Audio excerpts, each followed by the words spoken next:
semua yang udah datang ke sini. Sebenarnya akan ada teman-teman lainnya, tapi kita mulai duluan aja biar nggak terlalu lama. Jadi Bandung Review program perdana Selasar. Kita baru mulai, ini sesi pertamanya.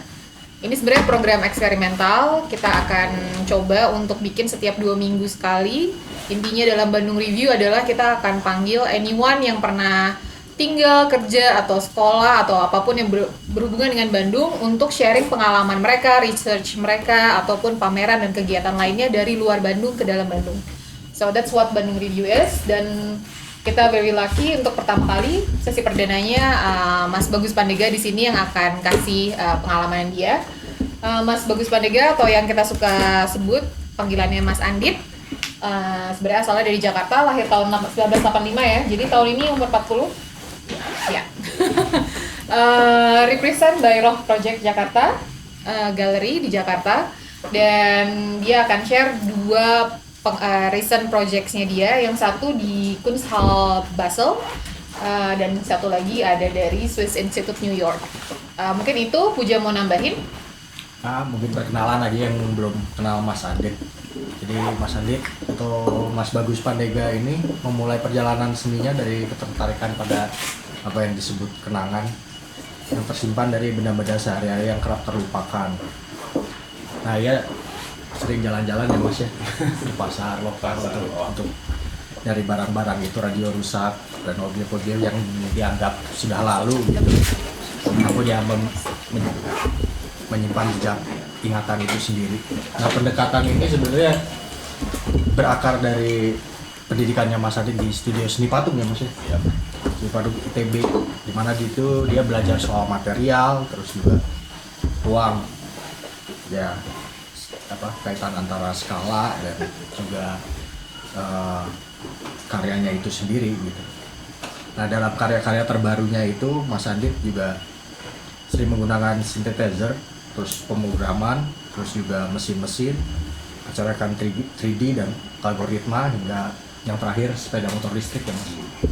Nah itu, jadi mungkin itu sedikit. Nah sekarang Mas Adit nanti bisa langsung mulai mungkin ya untuk mempresentasikan 2 proyek terakhir dia, yaitu Sumber Alam di Kunsthalle Basel dan Gaya Benda di Swiss Institute New York. Mungkin langsung aja dimulai, silakan Mas Adit. Jangan sampai ini.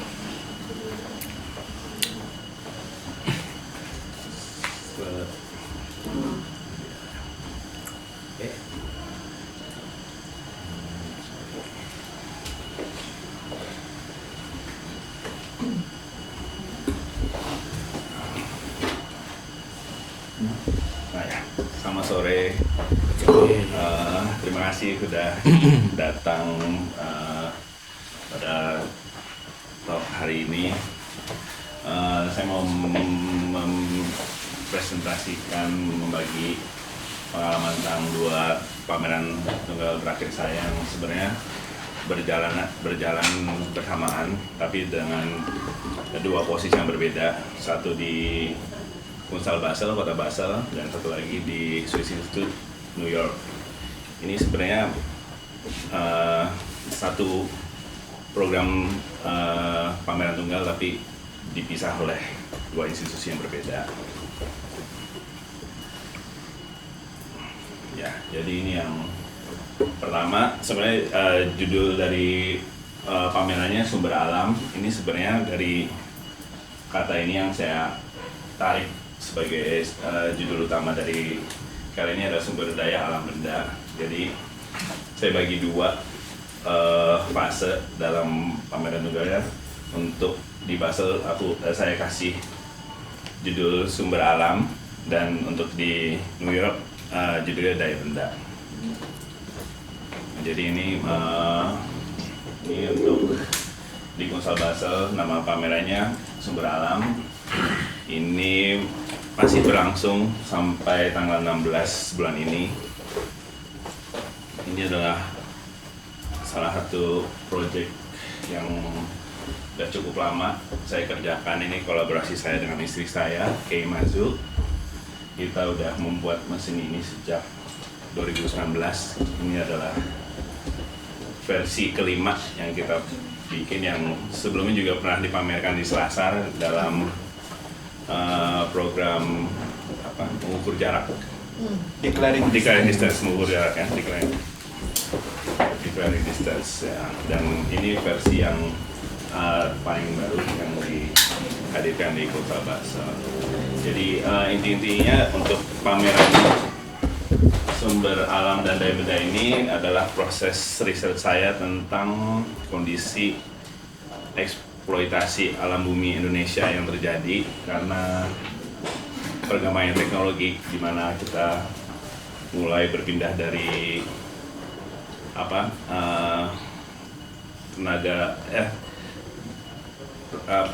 bahan bakar petroleum ke baterai yang sebenarnya jadi salah satu concern di mana daerah Sulawesi dan Maluku dan hingga ke Papua itu terjadi banyak eksploitasi alam untuk pengambilan nikel. Jadi untuk Unsur Basel ini pertama kali masuk, kita dihadapkan karya kolaborasi saya dan istri saya. Ini tentang, kalau karya ini tentang palm oil, kelapa sawit. Namun karena di Basel itu susah banget dapat tanaman kelapa sawit, kita jadi pakai tanaman palem ya. Tanaman palem yang existing aja deh untuk mewakili, karena udah negara non tropis, tapi untuk ada tanaman sawit itu sangat mustahil. Jadi kayak Di shipment dari Indonesia juga nggak bisa. di shipment itu dokumen dan lain-lainnya itu pasti akan sangat sulit dan belum tentu bisa bertahan hidup kita di sana. Jadi karya ini ada di situ di belakang daun kita bisa controller, dia ngambil data dari sawit ini dan akan mengontrol was dan pergerakan mesin ini untuk melukis dan menghapus. Jadi akan untuk instalasi ini ada bisa dibilang durasional. Jadi untuk 2 hari dia akan melukis image yang dibuat oleh Kay, istri saya, tapi udah dipindah dalam data digital yang akan dilukis oleh mesin ini. Setelah 2 hari lukisan selesai, lalu prosesnya menghapus dengan perintah dari pohon ini. Jadi pohon ini akan memberi perintah di mana bagian lukisan itu akan dirusak dan dihapus. Jadi muncul image, hancur lagi image. Yang muncul image itu sampai durasi 3 bulan. Dan ketika masuk, ini instalasi saya yang spesifik saya kerjakan untuk pameran ini. Ini judulnya Lost Organic, apa ya judulnya? Sedikit lupa judulnya, maaf ya. Pokoknya judulnya lupa. Ntar aku ini lagi deh. Jadi ini dari inspirasi dari proses tambang itu, bagaimana industri dan tambang, bagaimana otomatisasi kayak produksi baterai, dan bagaimana tambang itu mengeruk dari alam. Dan untuk karya ini aku ambil kayak secara khusus pesan 150 kg nikel mentah dari tambang di Sulawesi untuk dikirim ke Basel. Dan sebenarnya bisa dibilang itu ilegal ya di Indonesia, karena kita nggak bisa ngirim itu, tapi berputar-putar gimana ya caranya. Kita harus bisa berangkat, kalau enggak karena ini nggak akan bicara gitu. Jadi kita bisa lihat ada nikel yang terus dalam cycle nikel ini jalan, terus dia akan naik ke atas. Biji akan, berarti ya? Ya, ada biji nikel dan akan jatuh dan bikin suara dentuman yang cukup keras. Dan dari dentuman keras itu juga akan menghasilkan suara mechanical music box dari karya yang lain. Kita bisa lihat di jalan. Dan untuk sistem kerja mesinnya juga dikontrol oleh tanaman. Kita bisa lihat di sini ada kontrolnya. Jadi cepat lambatnya belt conveyor ini bergantung dari signal dari tanaman yang di connect. Jadi kita nggak lihat sebuah sistem yang udah fix udah selalu berulang, tapi berubah-ubah terus variabelnya karena yang kontrol itu alam gitu. Kita nggak, di sini saya nggak menghadirkan sebuah sistem yang mesin as a machine, tapi bagaimana alam juga mengatur mesin itu untuk bergerak dan berjalan.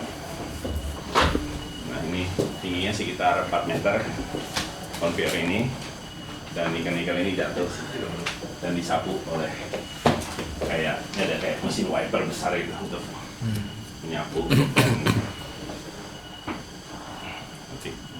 Saya stop itu ya. Sorry ya, ini kita bolak-balik. Ya.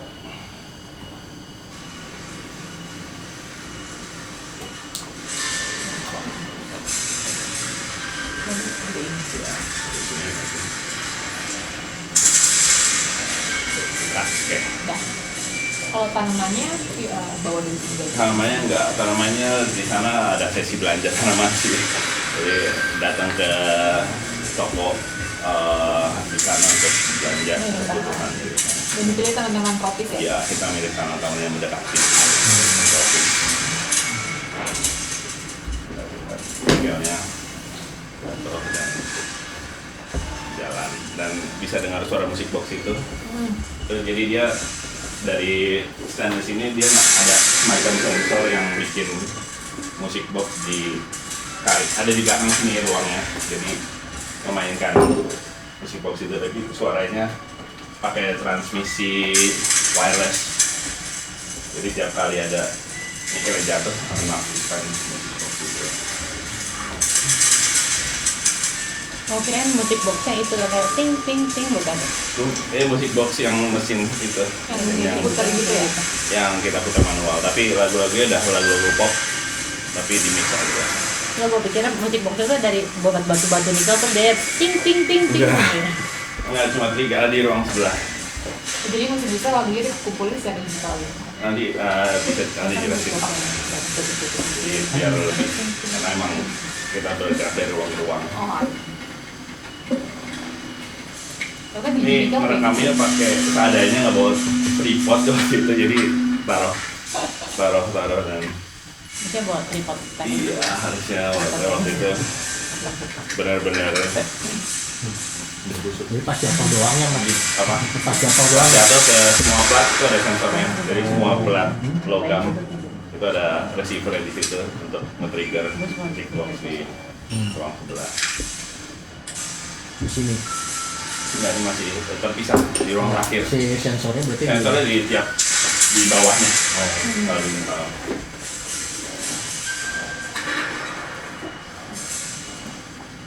dan di play di speaker ada speaker dan audio.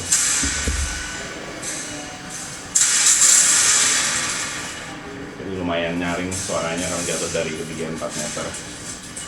Itu bunyinya. Jadi ini kan. Totalnya sebenarnya bawa 150, tapi ternyata konveyornya nggak sanggup seberat itu. Jadi yang kita akhirnya pakai sekitar 40 kilo.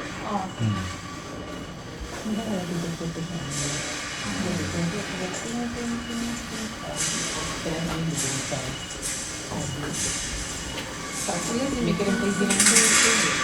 Stres sih Custom gitu, customnya kita masuk di airport gitu kan? Ya itu kan. ya, keluar Indonesia susah. Masuk ke cuma keluar Indonesia doang paling rumit. Karena kita nggak boleh declare itu nikel. Pasti kan. Dari sini dia masuk. dia akan Oh, yang lubang itu yang panjang. lubang itu Oh, dia di jatuh, Nah, dia jatuh ke bel. oke. Terus jatuh. Ya, ini udah mulai. Ya, sudah mulai.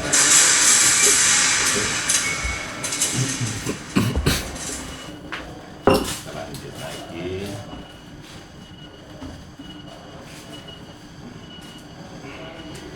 Tadi tuh berapa lama Apa? persiapan? Persiapan bikin konveyor itu untuk semuanya ini persiapannya 1 tahun dari diundang sampai sampai eksekusi, sampai brainstorming semuanya itu dalam 1 tahun Sampai beres itu. sampai beres. Dan dikirim. Iya.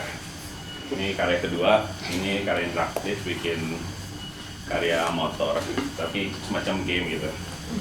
Game yang isi game itu kayak waktu itu kan sempat side visit ke Kendari untuk lihat tambang langsung dan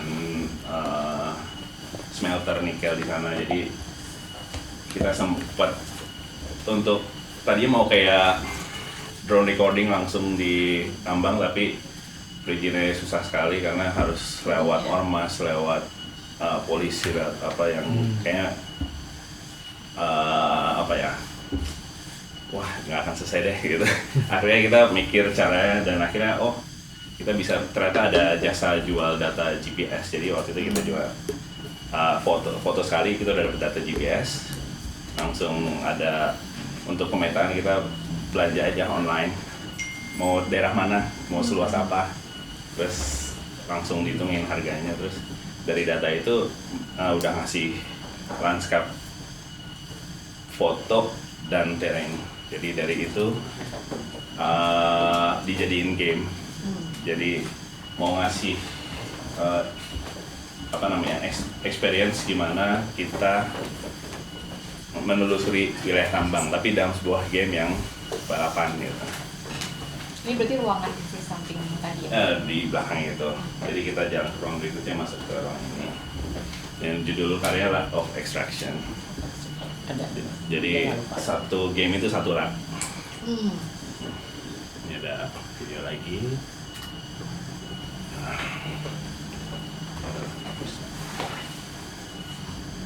Jadi ini ada pengunjung yang main kan. Itu bebannya ngaruh nggak, Mas? Bebannya ngaruh. Sebenarnya plastiknya kosong aja, isinya plastik. Terus motornya tuh beli dari modifikator motor tambang, emang ada. Jadi emang found object, terus dimodifikasi buat jadi game. Dan karung-karungnya emang sengaja dikotor-kotorin semacam bawa tambang, tapi isinya plastik aja, ringan. Jadi mereka bisa tahu experience, motor tuh bawa karung, bawa. Oh, emang cara bawanya begitu? Jadi sebenarnya kayak yang motor ini itu semacam kayak kejadian di tambang ilegal, tapi di Banyuwangi, Banyumas, untuk emas. Tapi kan kalau sebenarnya kalau tambang kan truk ya, tapi untuk mewakili kayaknya motor udah cukup deh, nggak mungkin bawa truk dan semuanya. Kayak udah Tapi berarti ada yang bawa motor bareng Ada. gitu. Yang harapin. Yang ini Siapa? gameplaynya ya. Jadi kerja sama musiknya, kolaborasi sama DJ New York, tapi minta remix musik horeg. Jadi kayak gimana ya approach DJ New York tapi sama musik horeg, jadi mixnya aja. Terus untuk gamenya kita kerja sama developer game lokal, anak-anak muda lulusan SMK, tapi mereka udah produksi game. Jadi ini gamenya seperti ini.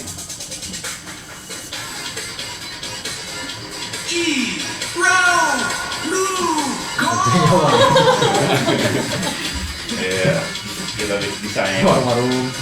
Sebenarnya nggak ada jualan-jualan ini kan, cuma biar lebih terasa lokal Indonesia gimana ya.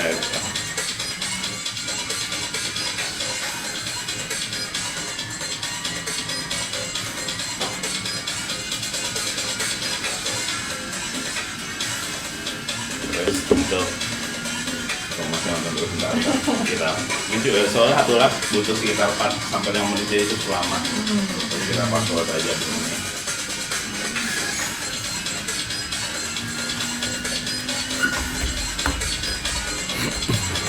Ya, itu 8 menit satu lap. Jadi langsung. Oh, jadi untuk Oh. jadi untuk sampai ini ada kredit. Oke. Jadi ada kreditnya, ini habis kan. Di kredit siapa aja. Nah, kita habis untuk ngecas kali jalan itu kan karena Indonesia juga untuk tambang nikel dan smelter nikel itu di powered by coal ini ya, batu bara, magnetic batu bara, uap. Jadi sebenarnya juga yang dibilang green energy tapi dihasilkan oleh sumber energi yang kotor.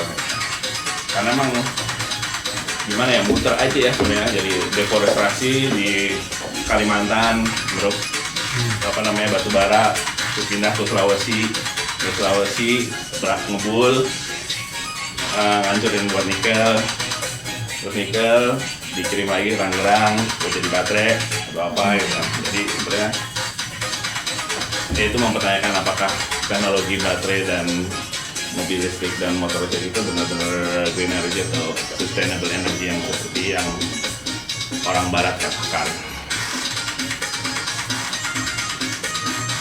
Ini dan terakhir ya, jadi ada kayak review main.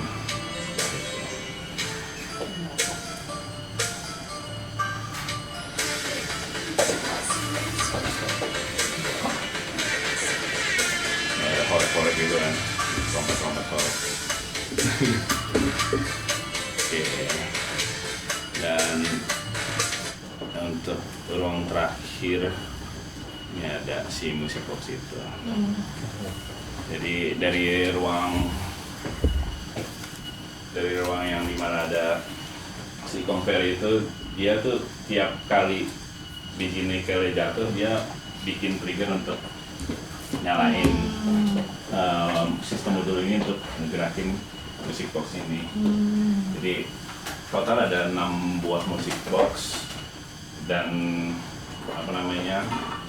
dimainkan berdasarkan si mesin conveyor itu. Jadi nada-nada dan komposisinya juga based on si mesin conveyor, dan kayu-kayu yang dipakai ini kayu-kayu yang bisa dibilang kayu-kayu langka di Indonesia, kayak kayu ulin, kayu sungkai, kayu Makassar ebony yang termasuk dalam bisa bilang sangat berharga dan sangat terlibat dalam illegal logging juga gitu. Iya, karena juga value tinggi banget. Tapi sebenarnya deforestasi, apakah kayu-kayu ini juga dihitung masuk maksudnya nih, jual beli kan juga termasuk ekonomi yang jalan ya. Tapi apakah terdata atau enggak, harus diambil dan dijual. Jadi bagaimana bisa dibilang suara-suara hutan yang menghilang diamplifikasi oleh si musik box. Karena musik box itu dia nggak akan ada suara tanpa ada akustik yang ditempel. Jadi kalau cuma musik box doang nggak bawa sih soalnya. Dikit yang masih ada, tapi kalau kita punya bidang kayak kaca, kayu, besi, dia akan ikut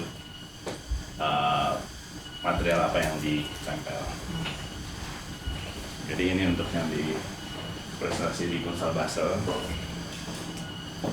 Dan berikutnya kita lanjut ke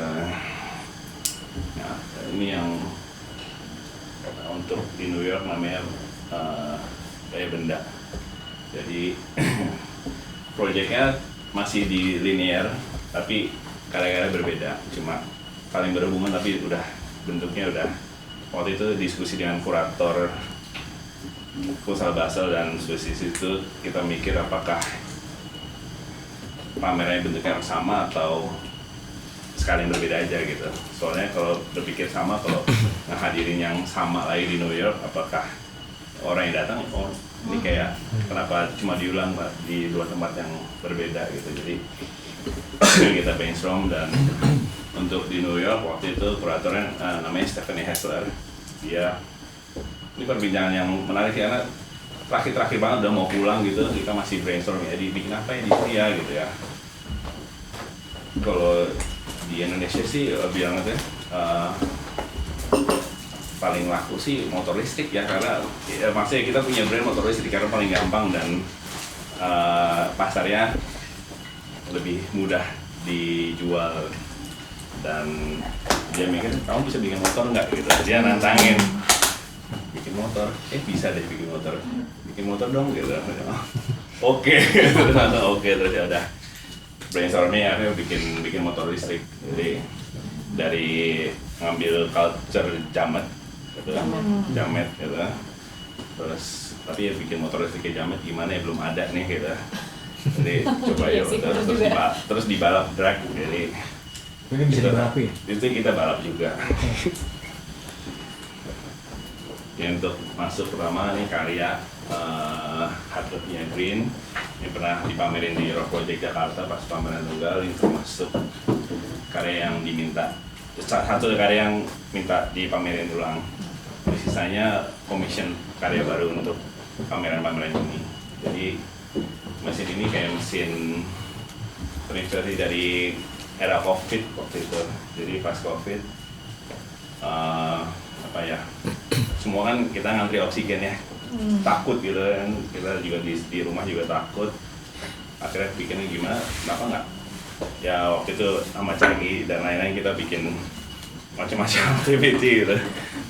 Waktu itu udah hampir bikin, mau coba berhasil bikin mesin oksigen sendiri, mau coba di share, tapi ada takutnya kalau takut salah bikin terus kenapa-napa sama orangnya, kan nyawa orang ya. Jadi kayak udah berhasil bikin mesin oksigen DIY, ambil putusan nggak jadi share deh, takut ada yang salah informasi terus berubah dan malah fatal bagi penggunanya. Soalnya waktu zaman itu banyak banget kayak project DIY mesin oksigen yang sebenarnya banyak yang ngawur. Jadi kayak ini ngawur semua nih gitu. Apa informasi yang pakai apa aerator akuarium, terus buat apa gitu. Tapi ini What happened? ada basic sebentar ya.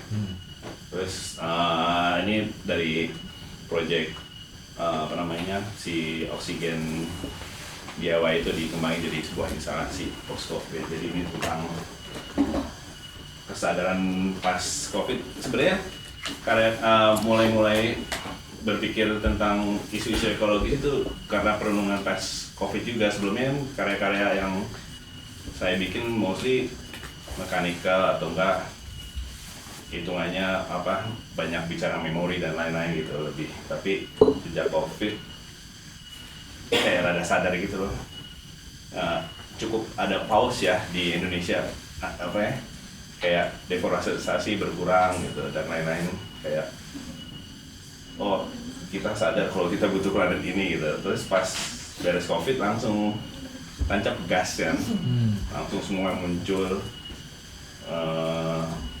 Ya ada program food estate, ada program ya nikel juga, ada batu bara, ada sawit, kayak tarik mang gitu. Terus langsung oh ini parah banget nih gitu. Jadi di sini kita lihat ada jar itu ada batu mineral yang ditambang tapi dari seluruh Indonesia dikumpulin. Jadi ngomongin tentang isu tambang dan tanaman ini sebagai apa ya, sebagai simbolik ya, tanaman itu sebagai sebuah apa ya, benda yang menghasilkan, sebagai makhluk hidup yang menghasilkan oksigen secara natural, tapi mesin ini menghasilkan oksigen secara artifisial. Tapi jadi tanaman ini mengontrol, tanaman yang natural ini mengontrol mesin yang artifisial ini. Jadi jadi kita dihadirkan ke dalam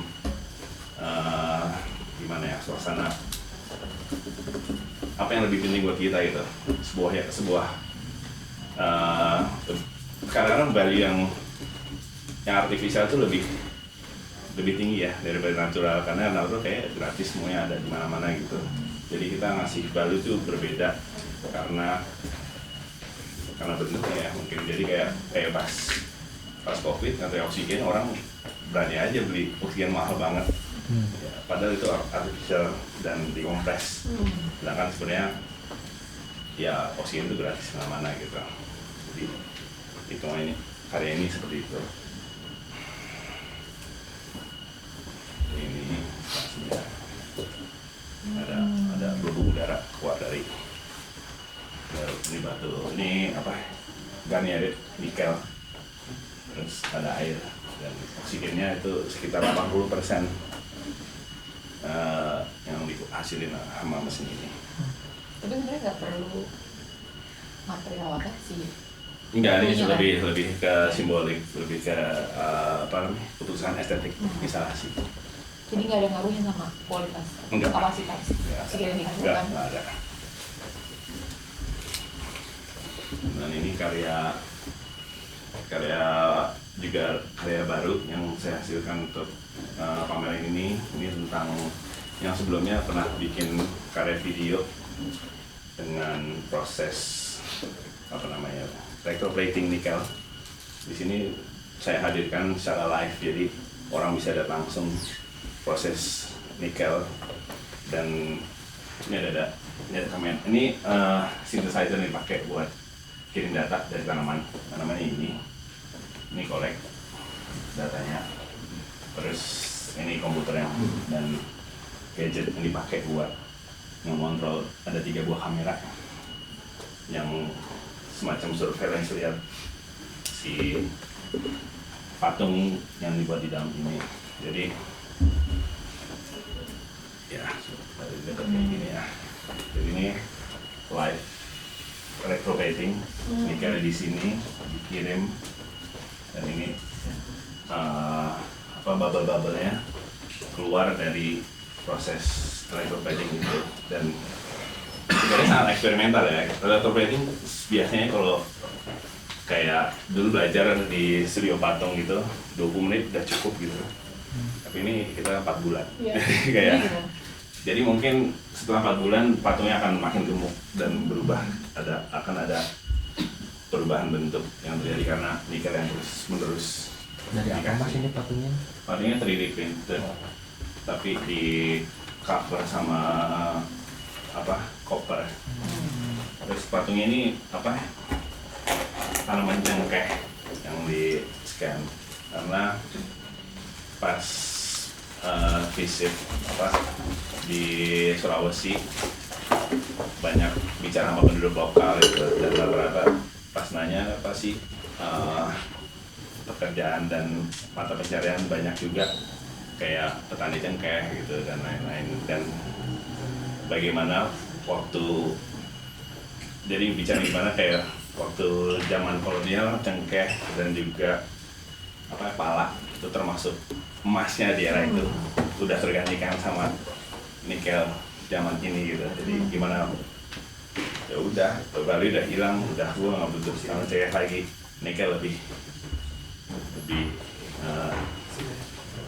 lebih bermanfaat, bukan bermanfaat ya, lebih menguntungkan.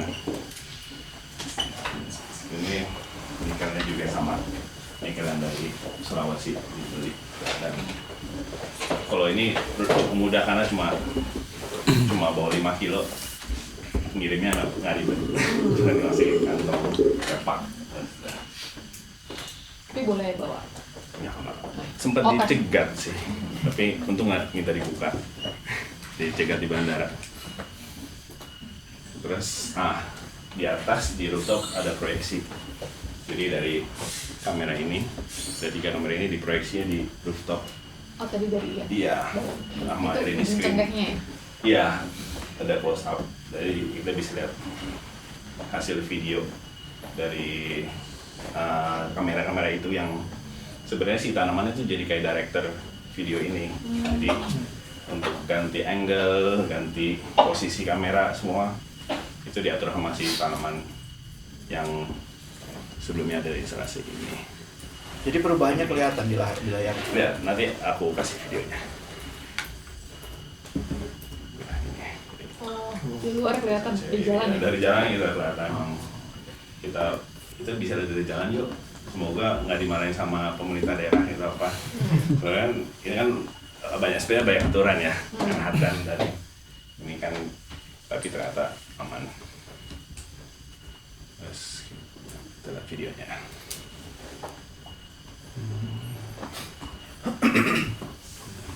Ini judul karyanya Anime Raksa.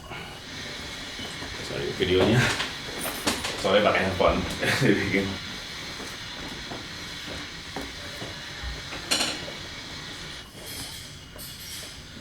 Nggak boleh gerak-gerak. Lampunya ganti warna juga, jadi moodnya ganti-ganti semua. Ya terus si tanaman Sansevieria pakai tanamannya. Karena nggak banyak option di New York yang menarik tanamannya, ya ada aja deh.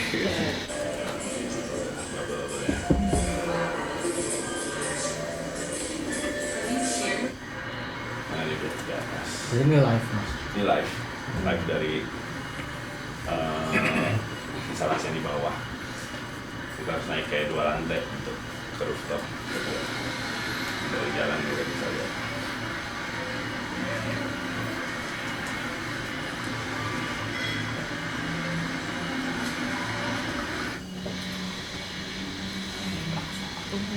Anime Raksa itu suara alam, suara dari alam, dari bahasa Sanskrit, artinya suara tanaman, suara sebuah alam. Terus lanjut untuk yang terakhir ini yang project namanya Putra Putri Racing Team. Ada bikin gimana, mau bikin tuh sejamat-jamatnya gitu loh, gimana bikin super kampung gitu di New York tuh rada emang susah ya. Waktu itu udah dindingnya warna apa? Hijau, mau hijau miskin. Hijau miskin pas sudah ada, tapi ini sorry ya kita nggak bisa ngasih hijau ini. Kenapa? Ini it's really bright katanya. Jadi beratnya cari XCX tuh mirip banget sama hijau miskin. Kita harus nanti banyak banget yang selfie di dinding ini. Kita nggak mau orang datang coba buat selfie sama dinding ini. Ya. Jadi kita ubah lagi. Ini kok hijau masjid kali ya lebih. Terus minta mereka kalau bisa catnya tipis aja gitu. Karena mungkin handler amplik nggak bisa ya. Suruh kasih lihat tipis yang ngirit gitu nggak bisa. Flat, super flat gitu. Nggak biasa ngirit. Nggak bisa ngirit. Bagus, bagus banget catnya. Ya. Terlalu bagus. Ya, ini motornya dihadirin. Ini motornya bikin dari scratch. Mostly ambil dari bahan-bahannya pabrikan Tangerang sama Surabaya. Jadi mostly komponennya lokal. Cuma mesinnya doang yang dari China sama kontrolernya. Baterainya baterai lokal. Kita kerja sama namanya Hari Motor, teknisi motor listrik yang cukup handal ya, untuk pastiin ini safety dan semuanya aman untuk dipakai. Kalau di awal ya ada takut juga ya, takut kayak kecelakaan nih. Siapa nih? Begini dari barang Terus ada jersinya, terus ada bikin sini kalau tim balapan selalu bawa, benar ya? Dari colokan ke jalanan. Pada nggak ngerti di sana apa dari colokan jalanan apa sih artinya gitu. Oh, from the blood to the streets. Tetap nggak ngerti. Gue juga nggak ngerti. Kan dari colokan. Motor listrik kan.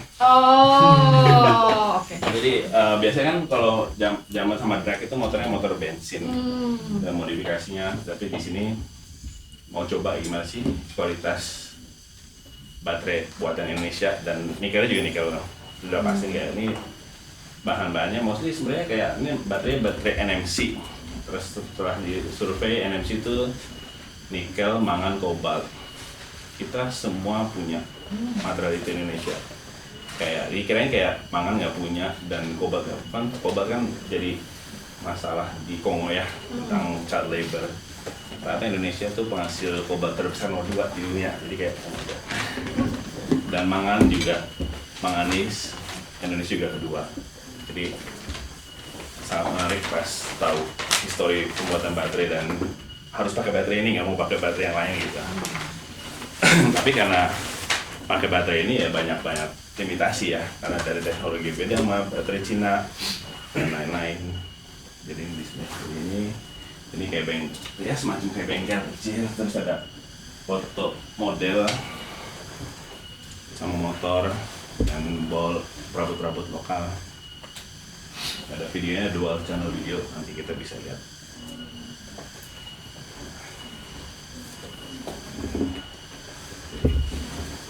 Airbrushnya juga minta ada juara airbrush motor. Jadi banyak kolaborasi di project ini dari Orang mana tuh Mas? orang mana ya?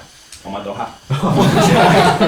Bener-bener Bandung. Ya udah berapa kali punya piala juara. Dia nunjuk ini saya udah juara berapa kali nih. Oke, percaya deh. Kayak dikasih freedom buat ngasih warna apapun itu. Oh, jadi ini pilihan warnanya dia? Warna dia, karena dia emang udah kan dia championnya, jadi udahlah. Champion. Udah kejuaraannya lucu juga ya? Nah ini pas kita drag. Ini ada divernya, joki perempuan tapi profesional. Wow. Dia biasa selalu race di Mandalika sih katanya. Dia bukan jamet kan? Bukan jamet. Bukan jamet. Ini ada yang profesional, jametnya ada lagi ntar. Jametnya motornya gitu. Terus di balapin di Cimahi. Di apa namanya daerahnya? Brigif Cimahi kita bawa. Nggak dipakai tong setan. Apa? Nggak dipakai tong setan. Nggak bisa, geometri beda sama tong beda. setan. Kalau tong setan harus RX King-nya. Lucu ya kalau Pengen temennya. gua Nah ini Aduh, teteh. model kita photoshoot kayak majalah otomotif gitu. Tapi nggak berani terlalu vulgar karena jadi isu Konsen. aneh-aneh kan, sebenarnya bisa isu seksis dan lain-lain, kita nggak mau, cukup aja gitu. Videonya. Coba kita. Aduk dulu. Ini video yang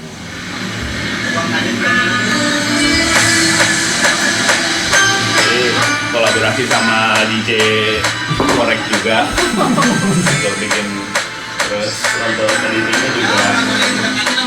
editingnya pakai CapCut ya, jadi ngejar gimana sejamet-jametnya gitu. Nah, editing juga akhirnya kita coba di studio ada berapa, akhirnya Genji yang kita pilih buat editing karena emang in the blood ternyata. Wow. Yang Stikernya. ya yang gini proses bikinnya, yang kanan proses balapannya.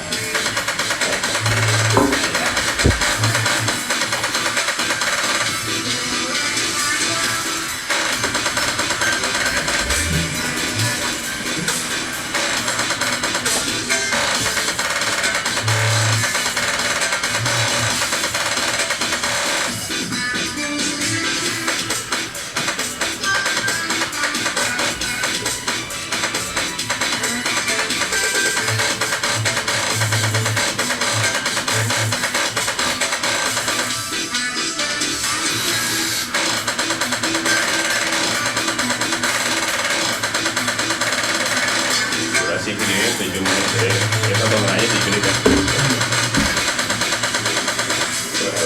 Helmnya RSCC yang support Jokowi. Jadi itu di endorse sama LSD kalau naik motor.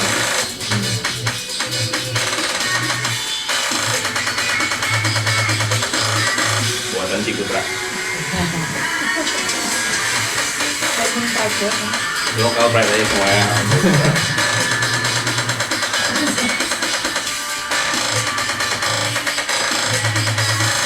Kita ada kecepatan maksimal berapa tuh? 110 lah. Kita ada coba. Ya tapi karena emang sekarang tuh bottlenecknya emang di teknologi baterainya, nggak bisa menang. Correcting.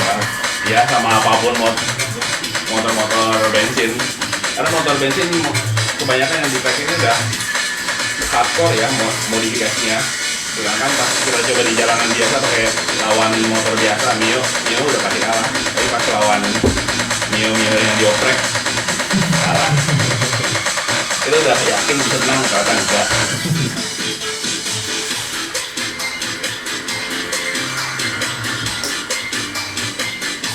Itu berani banget kan ceweknya ini. Kayak Mio nggak berani. Dan dia kayaknya dia sampai limit dimana baterainya punya limit dimana akan mati. Berapa kali mati ini baterainya? Udah, nggak bisa lebih lagi dari itu. Itu pas mati masih muter ya, dan jalan. Iya, ada lampu. Yang udah nggak bisa menyusul lagi, udah mati.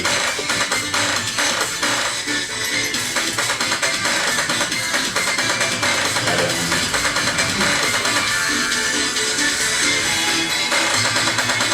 Ergonomik itu ya emang kayak gitu atau? Kita emang referensi motor drag dari frame drag semuanya motor drag Indonesia.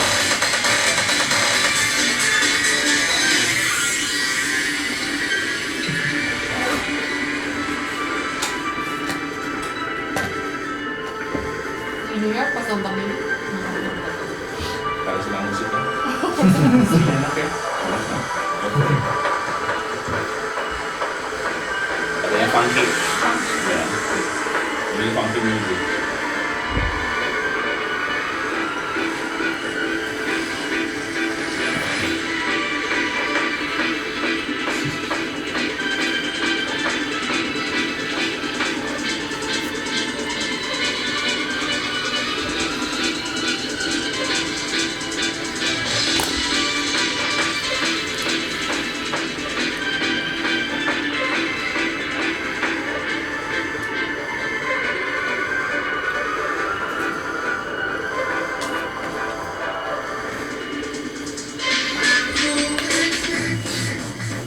Terus masuk ke footage.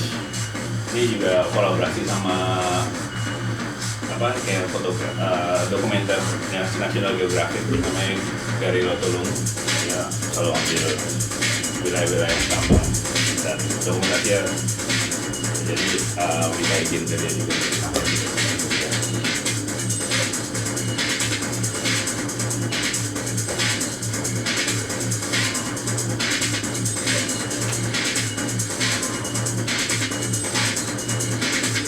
Yang dulu tadi kita apa? Yang tadi ada Jadi ini kan pas diambil gitu. sebenarnya ntar dijelasin deh gimana nih kan kemarin ke atas dan gampang.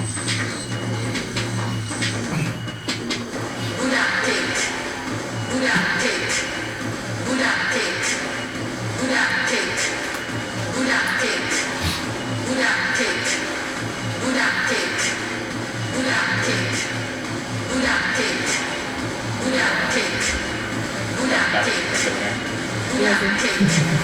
Belum mulai dekat ya.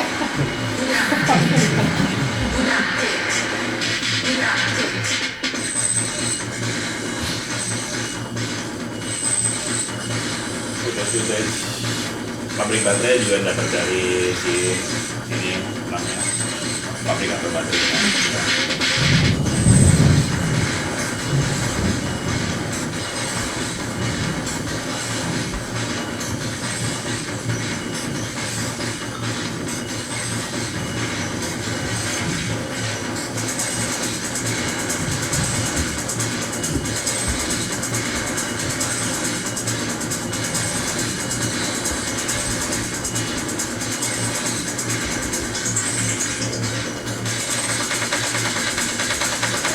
Dari TikTok.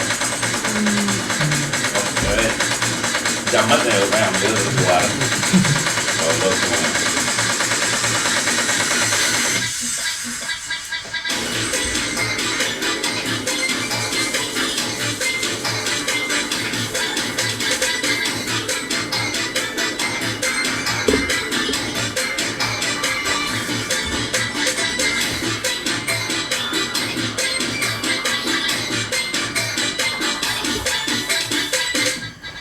Bagus.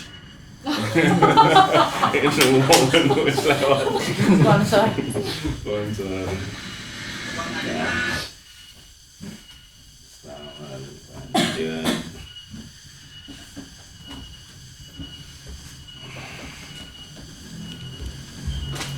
Nah, ini proses produksi area jadi di studio cukup harus sewa studio tambahan lagi karena udah nggak cukup di studio sendiri. Ini nyewa lapangan bulu tangkis gor di daerah Jalan Jakarta. Ini sebulannya. Nyewa 6 bulan. Ada minimum, soalnya bisa nyewa minimum 6 bulan jadi bebas. Itu dindingnya sama di Apa? Iya sama-sama yang bagus. Iya. Gitu. Tapi pengen sekotor itu susah mintanya, jadi gimana untuk gimana cara bikin itu enggak ini di studio ini yang bahan muat udah bagi-bagi.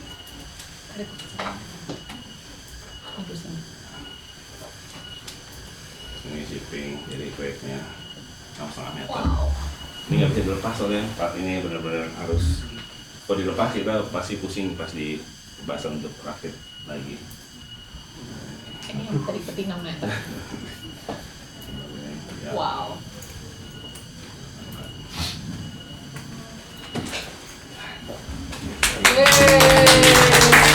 Ada pertanyaan? Iya, boleh langsung kalau mau nanya. Langsung yang menarik. Tadi dari 2 presentasi, yang pertama kan di Kunsthal Basel, yang kedua di Swiss Institute New York. Mungkin ada yang mau nanya atau ngasih tanggapan langsung? Ya, Pak. Oke Mas, saya juga pematung tahun 76 saya. Hmm. Saya lihat tadi ada pohon, tetapi Anda berada di ruangan. Jadi pohon memerlukan sinar matahari. Itu Anda dibantu dengan apa itu? Ada Pohon itu. ada Ada- sinar UV artificial. Solarium itu ya. Membantu itu untuk mereka bisa bergerak ya. Dan untuk yang ini sebenarnya kalau di ruang ini dia dapat daylight, Pak. Dia ada di atapnya langsung matahari. Matahari. Jadi Ada dia kaca dia. Ya, emang desain space-nya full cukup. Tapi katanya anti UV si kacanya, tapi dia mereka selamat kok sampai sekarang. Nggak ada problem tentang tanamannya diganti atau apa, nggak ada. Untuk yang ini, jadi dia ada lampu UV di atasnya gitu kan. Dan sistem ini cukup menarik karena bikin satu sistem ekosistem sendiri. Jadi untuk ngairin dan kasih sinar matahari itu udah jalan sendiri semua. Jadi saya di dalam sistem kompresor itu jadi dia juga ngambil kelembaban ruang, jadi dikumpulin dari kayak tangki air dan akan nyiram lagi balik ke tanaman. Jadi nggak perlu orang untuk nyiram tanamannya karena udah jadi siklus otomatis. Ya. Ya saya lihat ada benda, ada barang, ada fun object dan sebagainya. Ya, Anda gunakan semua di sini. Iya. Oke. Ada hampir tidak ada kalimat Anda membuat, mengikir, memahat, nggak ada sama sekali. Anda meninggalkan itu. Ada hanya rangkai. Saya bisa bilang udah bisa dia meninggalkan proses nih patung itu, Pak. bukan kali ini juga. Ya. Pak. Hanya orang tua konservatif akan tinggalkan. Ya Mas, bagus, cakep. Kalau tadi gue yang pertama penasaran kan karya yang sama kayak itu, ternyata itu versi kelima. Iya. Berarti bedanya sama yang versi pertama, kedua, ketiga, keempat ada bedanya? Banyak yang beda. Yang pertama sangat pro sekali cara bikinnya, terus Berarti mesinnya beda? mesinnya udah sebenarnya mesin kelima juga sih. Karena emang kalau mesinnya sama, image-nya berubah, terus yang berubah kita cuma kasih 5.1 atau apa. Jadi kalau mesinnya benar-benar baru, kita udah ganti nomor ya. Jadi image-nya juga? Image-nya beda. Dan untuk yang versi 4 dan 5 ini kita ada tambahan painting mesinnya ini. Jadi yang sebelumnya benar-benar cuma paintingnya dibuat oleh K, terus mesin itu ngapus semua painting itu. Jadi usaha yang dikerjakan dengan bulat gone, udah hancur lama. Tapi kali ini karena pamerannya 4 bulan, 3 bulan, kita harus mikir gimana ya, kalau ngapus doang hilang. Ya cepat banget, 2-3 hari udah hilang. Oh, Jadi, gitu. jadi emang dibikin, dan gambarnya kan lama-lama akan numpuk, jadi komposisi juga akan berbeda pada akhirnya. Jadi macam hapus gambar sampai Jadi kayak udah bikin lukisannya on paper atau on canvas. on canvas terus di picture gitu, di foto. Enggak, maksudnya ini Oh, di ini canvas canvas, langsung. tapi water base. Oh. Jadi cat poster, cat air. Pokoknya yang penting kena air pasti meleleh. Luntur. Gitu. Pasti luntur. Terus mesinnya menumpuk di image yang di gambar yang udah ada. Gambar yang ada ini kalau udah selesai akan dihapus lagi sama mesin itu. Oh, khusus di gambar lagi. Digambar lagi, gambarnya beda lagi. Jadi ada gambar yang udah di pre-program ya di dalam mesin. Udah kayak mesin CNC aja sih, 3D printer yang dimodifikasi untuk menggambar. Ada lagi? Ada lagi. Mas mau tanya ya, kalau yang di Basel itu kayaknya lebih serius ya, maksudnya Sama serius sih. nggak, dibanding yang kedua kan kayaknya yang di New York Lebih tuh lebih casual, fun ya. ya, lebih kayak gitu. Itu ada strategi khusus atau gimana sih? Karena kuratornya berbeda kan ya, jadi approach-nya juga masing-masing punya pendekatan yang berbeda. Kalau yang Basel emang kuratornya namanya Muhammad Muslim, apa namanya? Dia orang Yemen gitu. Apa namanya siapa? Nama panjangnya gitu, selalu manggilnya Muhammad. Dan dia cukup sangat lebih kayak feel pengalaman, jadi nggak terlalu ingin yang activity konseptual dan lain-lain, lebih ke instalasi yang lebih poetik ya. Jadi dia waktu itu mendengarkan kayak dia suka banget cara berkarya di wilayah ini, coba dikembangin gitu. Tapi untuk yang di New York si kuratornya push, kamu bisa di luar wilayah ini kayak kita push ke wilayah yang lain yuk gitu, yang lebih eksperimental, lebih apa, kerja sama banyak kolaborasi dan lain-lain. Akhirnya bikin motor itu yang New York. Jadi memang cukup beda, tapi ya mereka berdua kayak benar-benar pushing the limit yang ya mostly semua yang dikerjain sini belum pernah dikerjain sama sekali. Mas, Ya. mungkin ada yang penasaran juga. Apa? Ini kan banyak komponen tuh. Kalau misalnya rusak, dan kalau di Bandung kan gampang, Mas Adit bisa datang. Oh iya. Kalau di tempat-tempat ini, Ini akhirnya mesin ini rusak. Udah 2 minggu lalu Oh, udah mesinnya gitu. rusak karena ada satu komponen yang gagal dan bikin ada beberapa part patah gitu. Jadi udah, ini kita nggak bisa perbaiki, harus ngirim pulang dari Indonesia lagi terus. Tapi mesin e-racingnya masih bisa jalan. Yang PJ udah rusak total. Terus benar-benar kita nggak tahu kenapa ya gitu ya.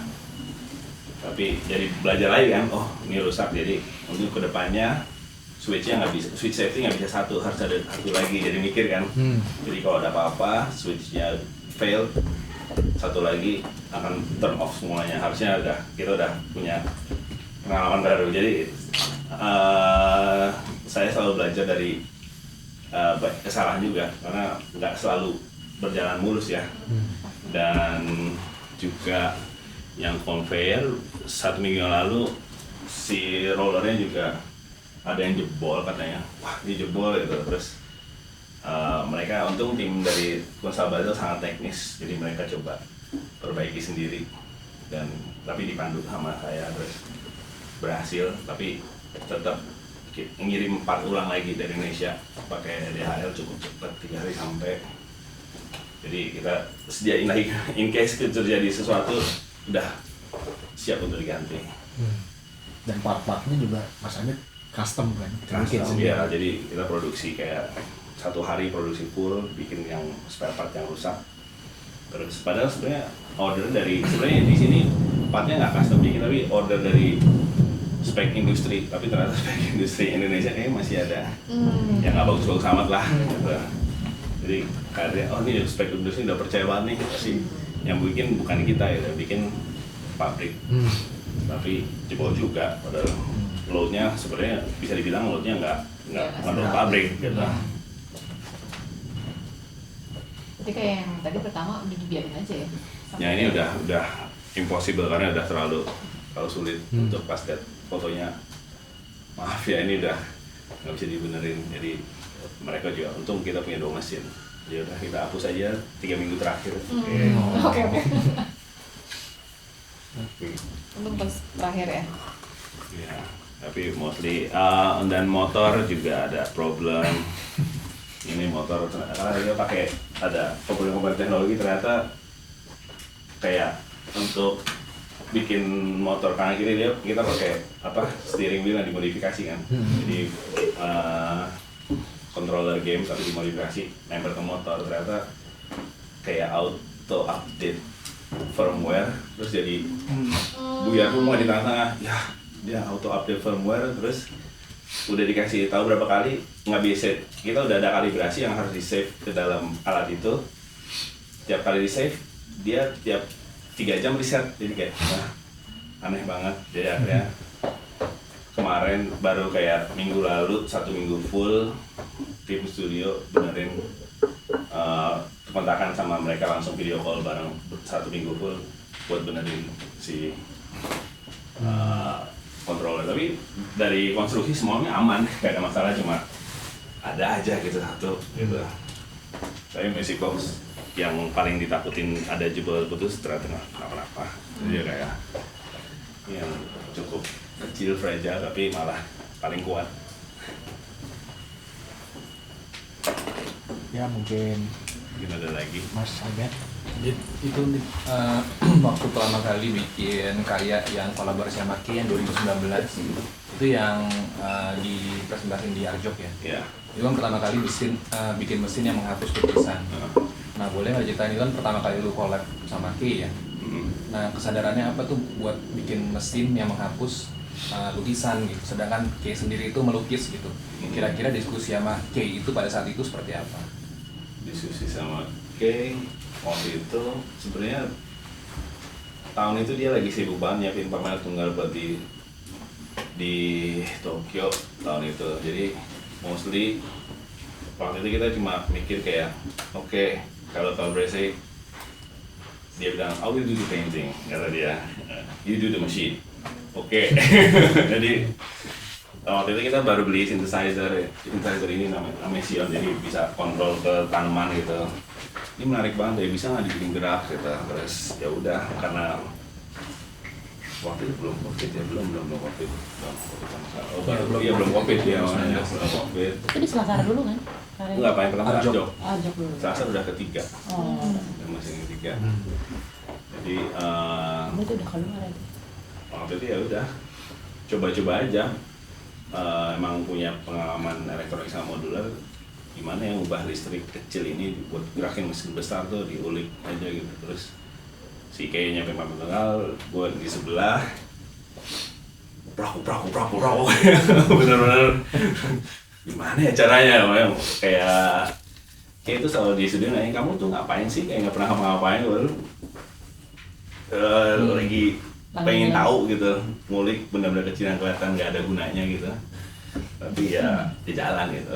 Terus ya kita selalu belajar dari case per case ya. Mesin pertama sangat fragile, semua DIY, kalibrasinya sangat sulit dan banyak limitasinya karena awal-awal kita frame-nya full las-lasan gitu loh, jadi ada melenting, ada apa, dan sekali kirim bengkok semua gitu. Jadi ya benerin lagi repot nih gitu. Terus yang kedua pas udah pameran tuh lagi jalan tuh di Tokyo, dia mau ada mesin itu lagi, terus gimana ya kirim di Indonesia besi-besinya nggak bisa. Jadi enaknya di Jepang kita bisa manufacturing by order, jadi kita desain semuanya gambar 3D, input potong-potongnya udah jadi dikirim ke galeri, jadi sampai galeri tinggal ngerakit. Jadi kayak main Lego gitu, udah ngasih berapa piece, dan pertama kali pakai aluminium ini apa namanya extrusion di situ, kayak oh ini benda ini sangat fleksibel sekali ya untuk berkarya gitu. Jadi kita bisa pas butuh potong pasang bisa sangat ini. Sejak saat itu ya cukup ketergantungan ya sama aluminium extrusion sampai sekarang gitu. Jadi bagaimana dia sangat sangat dinamis untuk digunakan untuk dipakai gitu. Jadi kita terus bisa dibongkar, bisa install lagi. Jadi kita bisa lihat sampai kemarin pas di apa namanya di Basel juga direkturnya juga bilang cukup dong aluminium, jangan aluminium lagi. udah kayak no more aluminium. Udah banyak aluminium buat dia. Jadi bahannya ganti ya? Apa? Enggak. Aluminium masih. Iya. Ini aluminium extraction semua. Jadi semua udah pasti lulus dan motongnya gampang. Koneksinya nggak pakai las, pakai baut semua. Jadi kita dikerjain sendirian juga bisa gitu. Tapi soal tadi Pak yang dilukis terus dihapus ya? Gue penasaran sih. Tadi misalnya waktu gue itu jadi ngelukis, lo ngapus ya pakai mesin. Gimana tuh mesin, nyampe gimana ide caranya? itu? Oke, jadi itu pertanyaan itu si Ke enggak waktu itu gue yang ngasih ide. Kan ada waktu kan? Dia bilang, I will draw something in this canvas. Can you cover it with green? Jadi dia gambar oil paint orangutan di satu kanvas besar, cuma orangutan 2. Karena dia waktu itu cuma bisa gambar kecil itu 2. Habis itu tugas gue bikin semua itu flat print. Spontan. Jadi pas luntur cuma cat airnya doang luntur, terus orangutannya pelan-pelan nongol dari dalam hijau itu yang terus itu yang bikin kayak menarik ya. Terus painting kedua, I want to really destroy my complicated painting kata dia. Jadi yang kedua di Tokyo dia gambar hutan 10 meter gitu, benar-benar detail, 1 minggu full. Terus dia lihat 2 hari hilang. Oh, gua datang tuh pamerannya. Iya itu. Itu berarti Intensinya emang kayak bagaimana nature benar-benar butuh usaha gitu. Tapi dengan gampangnya datang gone. Jadi lebih ke arah itu gitu. Bikin gampang menghancurkan, bikin susah menghancurkan gampang. Tapi berarti kayak itu pas bikin painting itu dia udah punya kesadaran di diri dia, ini complicated painting. Iya, karena dia selalu berusaha untuk, dia tipenya selalu untuk harus lebih bagus lagi, painting harus lebih bagus lagi, harus lebih complicated lagi, harus lebih apa, dia selalu menembus limit yang pernah dia punya aja. Sampai yang ini dia ambilnya botanical gambar-gambar dari Rijksmuseum, tapi botanical riset orang Belanda tentang hutan-hutan Indonesia gitu. Jadi dia copy gambar-gambar print itu dengan sangat detail, plus kayak ambil aja deh tanaman singkong di kebun, tempel cap, jadi print dan painting digabung. Jadi makin kompleks juga sih, dengan tambahan ya ini painting lagi pakai mesin. Jadi untuk mesinnya juga gimana tarikan kuasnya benar-benar harus sampai ACC dia narik garis paint itu kayak gini gitu. This is too bold gitu. Kadang-kadang terjadi nggak, harus sedikit mundur, pressure yang segini gitu. Jadi kita kalibrasi mesinnya harus mendekati human touch gitu loh. Mesinnya asistensi ke K gitu. Untuk hasilin garisnya.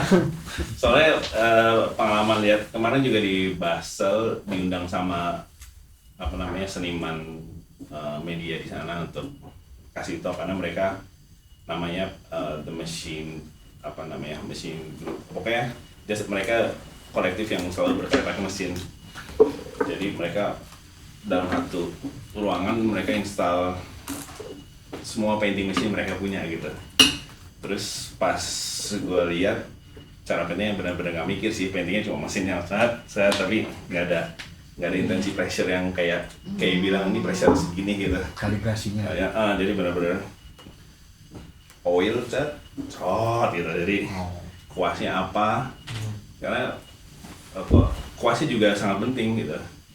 Kayak awalnya kita coba Kolinsky, yuk kuas mahal gitu. Ternyata 3 hari udah habis kuasnya, kayak di amplas gitu. Udah habis 3 hari udah nggak ada yang bisa nempel. Karena kuas natural gitu. Terus ya udah kita pakai Rafael aja yang sintetik gitu. Mahal tapi masih bisa nyerap, masih bisa megang banyak liquid, dan ininya touch-nya bagus ya. Oh ternyata sintetik yang mendekati apa namanya origin asli itu lebih bagus, lebih tahan lama. Jadi kayak banyak banget eksperimentasi, banyak banget kolaborasi karena harus ACC kan. Si kayak banyak minta mesinnya harus gini dong gitu kan. Kan di otak mikir kan, mana cara bikinnya gitu. Tinta, terus kita mikir kayak tintanya harus gimana, harus natural gitu. Ya, gimana injek tinta ya, jadi akhirnya ya udah kayak gini. Jadi ya sini dripping aja, tintanya dripping ya, jadi nggak natural aja. Jadi banyak. Jadi juga bisa dibilang berkorban dengan rela lukis yang dihancurin gitu. Yang pas kemarin, yang pas di Selasar itu sedikit ada miss karena kita mau coba lebih lama kan. Si paintingnya terlalu cepet nih habisnya. Kita sedikit campur sama akrilik, ternyata nggak lepas sampai beres. Karena emang akrilik kan udah dry dan kalau water, poster color atau apa, ink, dia bakal hancur terus. Ya, tapi kotor banget bawahnya. Tapi ya udah, is okay. Lagi, Bapak. Aku mau nanya. Ya. Mas Bagus kan bekerja sama banyak kontributor ya di pameran Daya Benda. Apakah keterbatasan itu perlu kayak tadi kan jadi banyak komprominya ya, warna, cat, terus skill yang dia udah champion airbrush dia udah gitu. Nah, apakah itu hal yang dikompromikan ini jadi terbatas karena senimannya tidak mengontrol langsung karyanya gitu, atau justru jadi ada kepikiran atau obrolan baru atau wacana baru dari kerja sama banyak orang itu? Sebenarnya enggak sih, cuman pengen aja sih, yang benar-benar intensinya emang kolaborasi ya gitu, karena emang ini lebih kayak bagaimana kita masuk ke dalam community gitu. Jadi gue harus kenal sama orang airbrush motor gitu, gue harus kenal sama bengkel motor, jadi gue dipaksa terus kayak kenal dan coba kolaborasi. Oh nih mesinnya nggak bisa nih, ini bagian motor ini nggak bisa nih, ini pas cat, oh kalau pakai cat dasar ini nggak bisa gitu. Jadi selalu banyak diskusi, dan sebenarnya itu bikin ide terus bertambah gitu, dan bukan jadi limitasi juga gitu. Ya biarin aja, semoga diberes ada next lagi sama mereka lagi gitu. Jadi ya kontinuitas sebenarnya yang dipikirkan untuk kedepannya gitu.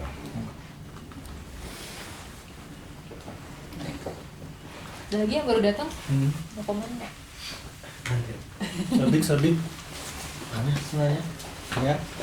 Yang baru datang boleh majuan aja, kasihan. Ada ngantri di luar. 10 tapi banyak. Mas. Nah kan kalau mau tanya. Tadi yang baru datang udah lihat dari awal. Mau lihat lagi nih. Ngeluh Bisa gini auto gitu sih. kayak karyanya. Apa? Presentasinya juga ngeluh. Biasanya di jalan aja kali. Ngelup kayak karyanya. Bisa nggak sih kayak gini? Jujur saya bukan orang. Bisa sih. Bisa dibikin bisa. Ya lah. Bisa. Bisa ngelup nggak sih, nggak tahu. Play terus. Ini aja deh, ambil. Ada yang mau nanya. Manual ya. Bagus, aku mau nanya Ya. Mas.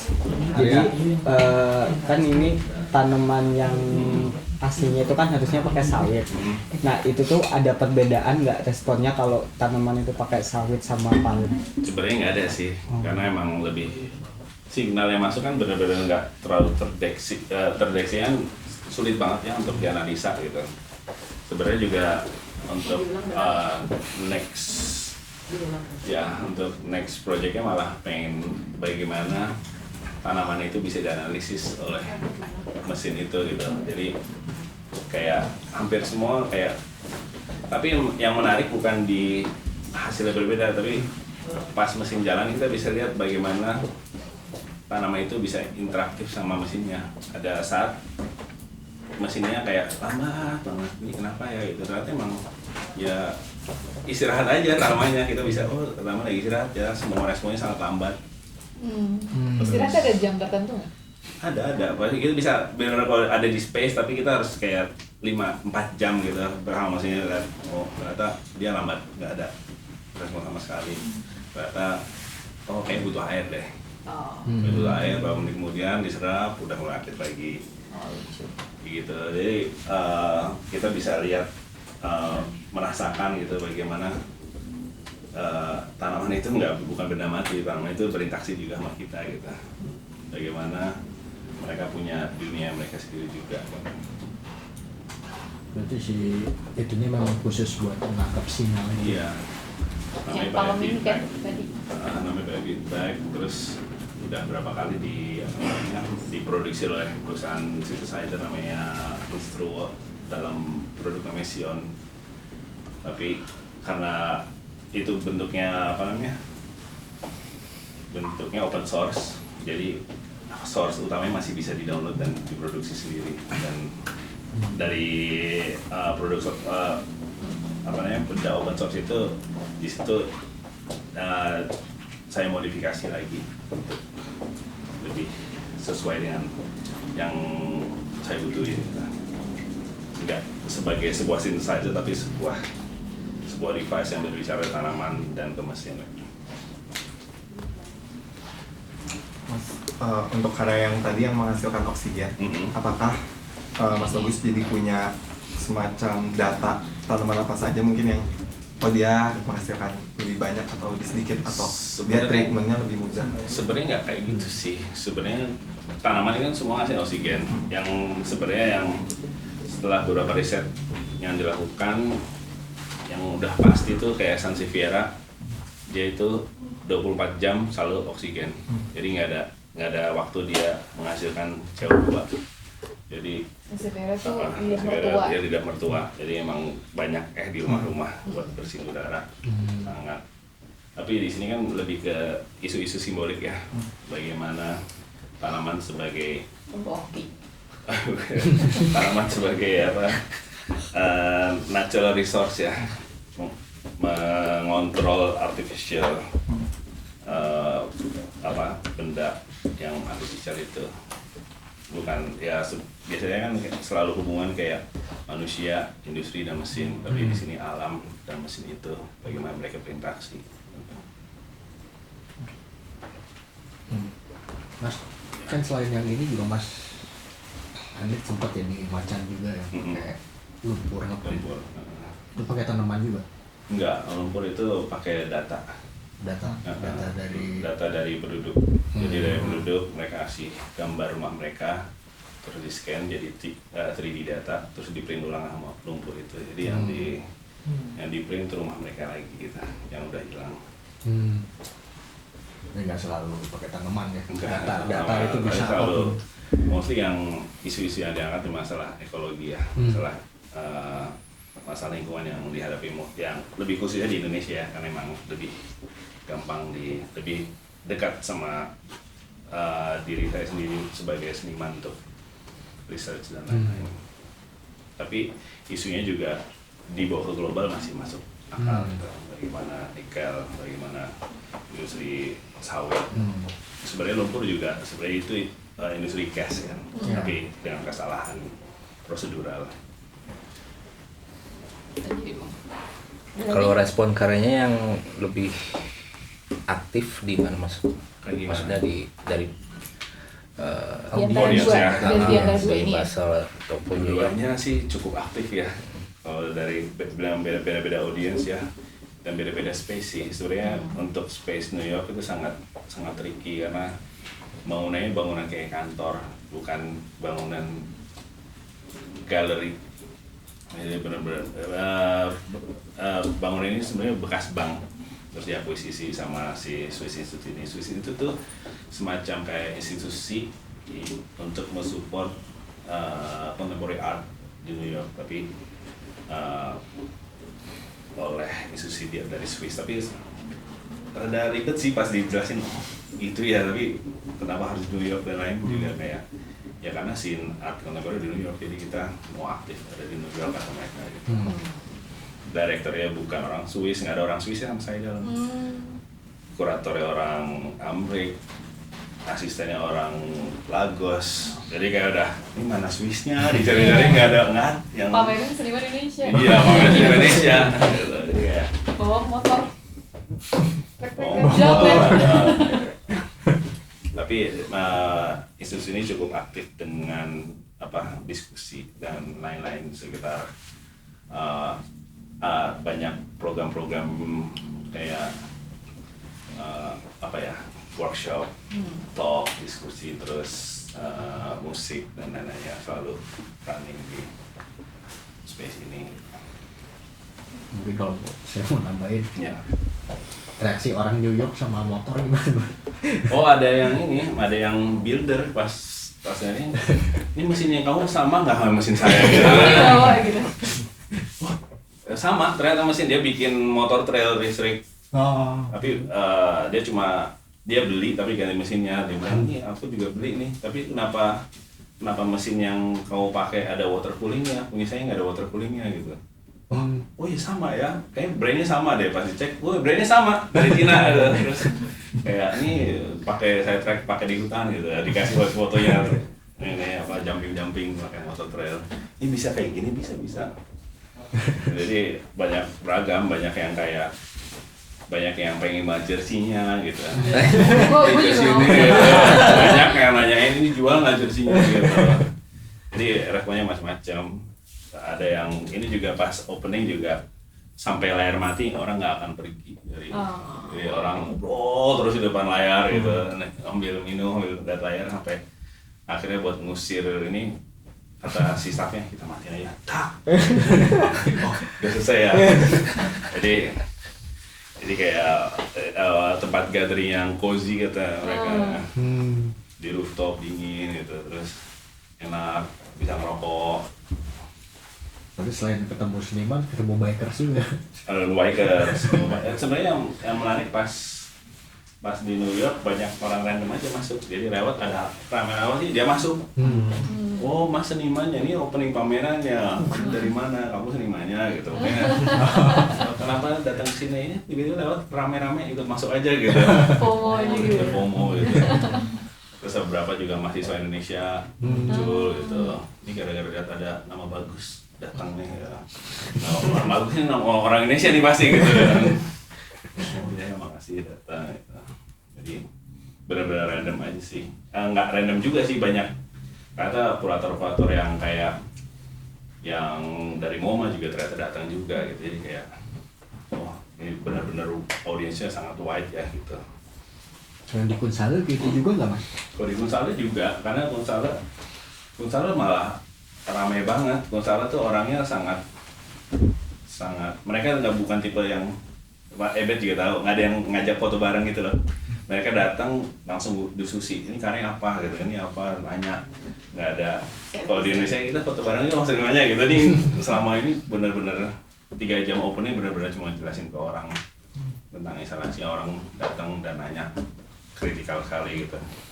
Dan selalu kayak, makasih gitu. Sementara tadi di New York mereka jauh lebih biasa aja, maksudnya nggak serius. Di New York lebih, karena mungkin tengah kota dan ini kan ya, banyak kan lebih random sih yang di New York. Ini ya audiensnya. Kalau di Kunsal Basel emang waktu itu lagi Gallery Week, jadi yang datang emang spesifik gitu. Memang art lovers dan semuanya gitu. Jadi udah sampai lupa makan sih pas di Kunsal Basel, karena semua tuh Praska pulang sama Ebet, belum makan, lapar banget. Ya, oke makan dulu yuk gitu. Baru sadar lapar banget habis ngobrol sama banyak orang. Tapi mereka menariknya benar-benar kritikal aja sih, langsung to the point ke karyanya gitu, tanpa basa-basi gitu. Ada ini nggak mas, masalah legal, masalah hukum saat coba membeli atau mencari material nikelnya? Tadi kan ada masalah hukum mas kayak ekspornya sih. apakah Kita ngakalin dokumen jadi emang gimana ya biar ketahuan ya gitu. Jadi beberapa kali diskusi sama eksportirnya juga kita kasih tahu dong, artinya berani nggak nih kita ngirimin ini nih, tolong dong bantu keluarin. Yaudah bikin aja Pak. Jadi akhirnya bikin instalasi kayak nikel jatuhin bundar gede gitu loh. Jadi nikel sebanyak ini apa boleh taruh di lantai gitu. Jadi kayak karyanya instalasi kayak gini. Jadi terus ada satu shipper lagi dibikin jadi patung dong gitu biar lebih artistik. Jadi bikin patung lama gitu. Padahal udah sampai di tempat harus kita bongkar lagi terus ya. Satu shipper yang ini ribet, satu shipper ini bisa ya gitu. Jadi ya diskusi jadi harus diskusi shipper dan legal dan lain-lain di situ. Kita akhirnya keluarnya dengan bahan patinated iron, besi yang dipatina. Jadi ada dari Jewel. belinya ribet nggak Pak? Beli enggak, karena emang udah kenal sama, kan datang ke Kendari kan, udah kenal sama produser yang udah saya order 150 kilo ya gitu. Sebenarnya ordernya 200 kilo tapi dia nggak nyanggup. Oh tapi sebenarnya masyarakat sipil boleh gitu aja. Ya, boleh lah. Asal apa enggak. Karena juga sebenarnya pas datang sana smelternya UMKM, jadi bukan smelter yang besar yang meledak-meledak yang gitu mati itu bukan ya kayak gitu enggak. Ya itu terlalu lebih susah masuk. Udah cari beberapa celah ke dalam situ sangat susah. Perizinannya sangat berat. Terus ada temu UMKM satu punya pabrik sendiri semua gitu. Ya ini aja lah si bapak ini. Ternyata dia TNI gitu. Oke lah. Paling terakhir Mas. Ya, banyak. Aman kok. Ini kan sebenarnya wacana yang dibawa cukup aku bisa bilang krusial, penting dan emang ada lagi happening sekarang gitu. Pernah ada perdebatan ethical unethical gitu nggak? Karena menggunakan nikelnya langsung terus habis gitu dipakainya untuk karya gitu, dan tadi kan mungkin pilihan estetis ya gitu, kayak udah ada perdebatan kayak gitu atau? Tapi emang tujuannya juga isu kritik juga kan, kritis memang mau mengkritisi si teknologi ini, bagaimana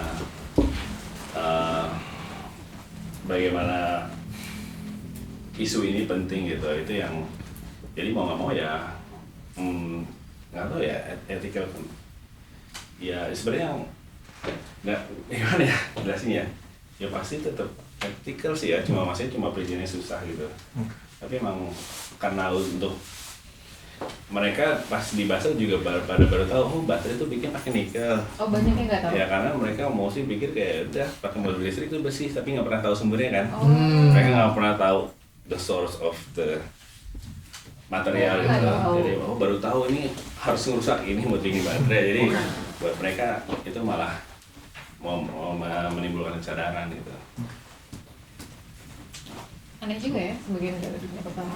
Ya karena kita di dunia tiga, pertama cuma infonya it's a green energy, it's sustainability.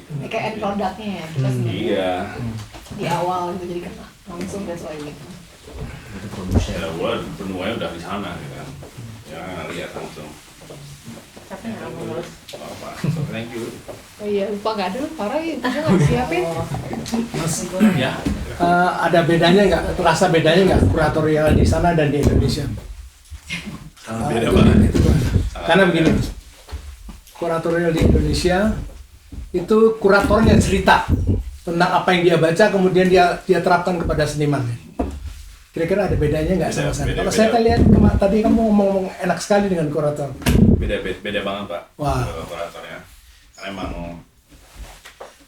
tujuannya beda ya. Kalau mostly kalau kerja sama misalnya jujur aja kalau kerja sama kurator Indonesia, mereka banyak berpikir bagaimana menulis, bagaimana menulis pameran ini, bagaimana mereka memframing pameran ini. Tapi kalau bagaimana ya kerja sama kurator luar dengan museum ini, mereka berpikir lebih kritikal.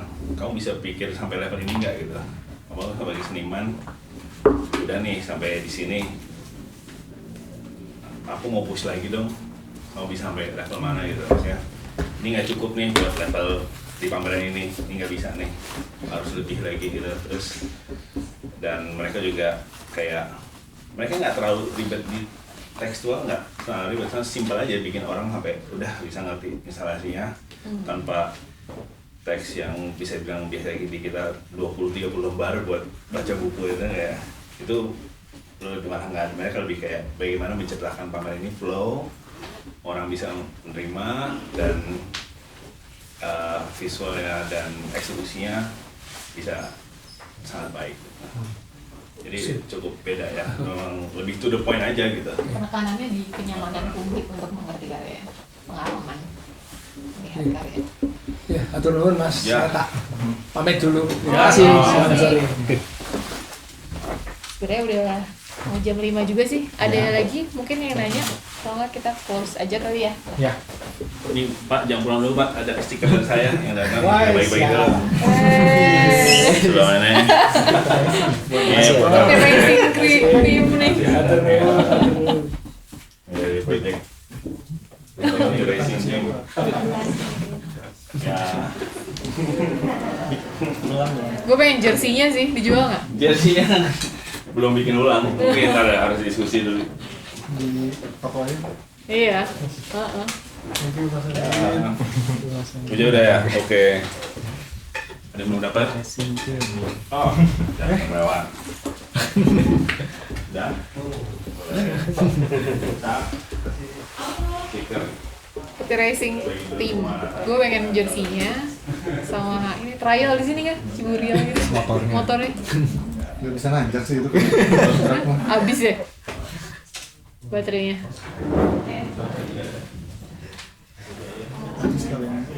Yang gue.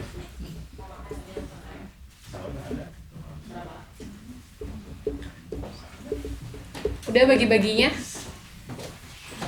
Ya kalau Udah nggak ada masih pertanyaan mau lagi? diskusi juga masih. Oh, ada sini nih. aja. Kalau Mas Bagus, saya tanya secara psikologi ya Mas. Ya. Kata Mas tadi 2020 bisa masuk di ekologi. Secara psikologi yang kena apa? Karena waktu COVID itu kan orang berteknologi gitu. Walaupun satu sisi orang sepeda, lari-lari, tapi teknologi itu serasa pengen didekatkan sebenarnya. Walaupun ada konspirasi banyak di situ. Iya. Kalau Mas lihat di waktu pengkaryaan setelah pasca COVID, secara psikologi itu apa? Karena saya sendiri lihat itu mahal pertama, karya itu mahal. Walaupun nanti kalau Mas bisa sebutkan secara nominal tuh satu karya itu bisa berapa digit mungkin. Karena saya lihat itu kayaknya sebagai seniman kontemporer menurut saya, wah ini uang saya tidak cukup sebenarnya untuk bikin kayak gitu. Tapi untuk secara manajerial, secara psikologi itu ada yang membebani Mas nggak sih? Karena oksigen kita kadang paranoid juga, merokok hingga penghasil karbon, tanggung jawab pohon sendiri. Kita enak-enak pakai cat minyak, satu sisi juga pabriknya menciptakan kayak gitu. Kita sosokan pengen go green, ternyata pakai nikel yang merusak alam. Secara psikologi Mas, setelah pasca COVID tuh berkaryanya seperti apa? Sebenarnya pilihan saya pakai kayak elektronik atau mekanik ini sebenarnya juga awal banget pas lulus dari Studio Patung, karena emang nggak mau terkontaminasi sama sampah resin, sampah chemical silikon, sampah kayak gitu kan. Sebenarnya tiap kali bikin patung pasti ada sampahnya kan. Casingnya gede banget gitu lah, artinya cetakannya dan dibuang gitu. Itu yang salah satu yang bikin jangan deh gitu, coba berkarya dengan apa namanya, dengan metode yang lain gitu. Itu salah satunya kesadaran itu yang muncul. Terus pas 2020 lebih ke apa namanya, apa nih, zen, apa, mikir apa? Iya, di rumah gitu. Lebih apa ya, lebih berpikir lah, lebih punya waktu mikir gitu untuk dan lihat gitu, karena nggak banyak melakukan sesuatu kan, karena kita sangat terbatas untuk melakukan aktivitas, nggak bisa datang ke crowd dan lain-lain. Jadi apalagi di tahun 2020 tuh boom NFT, boom mining, dan itu lihat energi gede banget kan buat mining kan, listriknya gede, banyak energi, terus apalagi sampai nyuri listrik PLN, listrik mati itu kan kayak sebenarnya yang memompa kan ini batu bara juga semuanya push gitu kan. Terus makanya itu jadi kayak kesadarannya muncul setelah kayak pas COVID lihat aja cuma sambil artikel sambil coba-coba ngulik apa gitu, terus kesadaran itu muncul setelah post COVID kita lihat nih apa yang terjadi nih, ternyata benar mulai lagi aktif lagi deh semua yang apa namanya yang dibayangkan sebelum ini paus nggak ada sedikit kan kebakaran hutan waktu itu sedikit, dan pernah waktu itu tahun 2012 pernah ke Singapura datang full asap, jadi kayak ini bakar hutan parah banget nih, satu Singapura full asap itu jadi satu memori yang kayak ya mungkin ke depan bisa pakai berkarya dengan ide ini, tapi waktu itu di zaman itu masih benar-benar sangat teknis, mesin apa lampu kayak gitu, masih bisa dibilang 10 tahun pertama saya masih ya cuma berjuang di wilayah teknis aja, sampai sekarang akhirnya bisa ide masuk langsung flow itu jalan dengan semua teknis yang udah pernah di 10 tahun ya. 10 tahun. Baik, mungkin bisa disimpulkan dulu ya kali ini. Boleh Puja simpulin. Jadi perjalanan Mas Andi tadi ternyata ya karyanya di 2 tempat ini ternyata nggak cuman soal teknis dan soal visual ya, tapi juga ada relasi-relasi kompleks lain ya, kayak tadi sama kurator, sama masyarakat, sama penambang dan lain sebagainya, yang jadinya justru jadi malah membentuk justru jaring baru gitu ya Man, kayak tadi kenal sama yang bikin motor, kenal yang smelter nih, tukang tanaman, dan justru malah jadi paham sama ya kalau yang soal tanaman ya sama tanaman itu sendiri, dan belajar juga dari karyanya sendiri ya soal tadi pematangan teknis dan lain-lain. Jadi bukan soal begitu karya jadi terus ya udah, tapi ya ada evaluasi yang dilakukan sendiri ya, jadi terus berjalan terus berlanjut terus ya, mungkin itu sih bisa disimpulkannya. Sekali lagi terima kasih kawan-kawan sudah hadir di acara Bandung Review pertama ini, juga terima kasih Mas Adit. Thank you. Semoga bermanfaat. Semoga bermanfaat bagi semua. Dan jangan lupa ini kan perdana, tapi 2 minggu lagi kita akan ada seminggu lagi ya. Minggu depan tanggal berapa? 14. Tanggal 14 November kalau bisa kita akan ada Bandung Review kedua yang akan beri sharing, itu namanya Fajar Abadi dan grupnya Gelanggang Olah Rasa. Dari pengalaman mereka ikut art fair di Barcelona bernama SWAT. Jadi art fair ini art fair khusus kolektif ya. Ya kan? Art fair ini salah satu. Salah satu. Iya benar. Kontestannya. Iya. Tapi ya gitu. Takut salah apa yang aku omongin, jadi aku banyak. Udah itu teh. Kameranya udah. Udah, jadi art fair ini tanggal berapa kemarin? Sudah berlangsung. Waktu bareng sinkronnya kemarin? Iya, 2 mingguan Jakarta. Iya, Jakarta. 2-3 minggu yang lalu di Barcelona, art fair khusus kolektif kan ya. Yeah. Jadi yang ikutan art fair ini instead of biasa kan galeri-galeri gitu, tapi ini adalah artis transspace gitu. Artis transspace atau kolektif. Jadi cukup menarik pengalamannya dan dia akan share minggu depan. Semoga berhasil lagi. Terima kasih. Terima kasih Mas Andi. Yeay.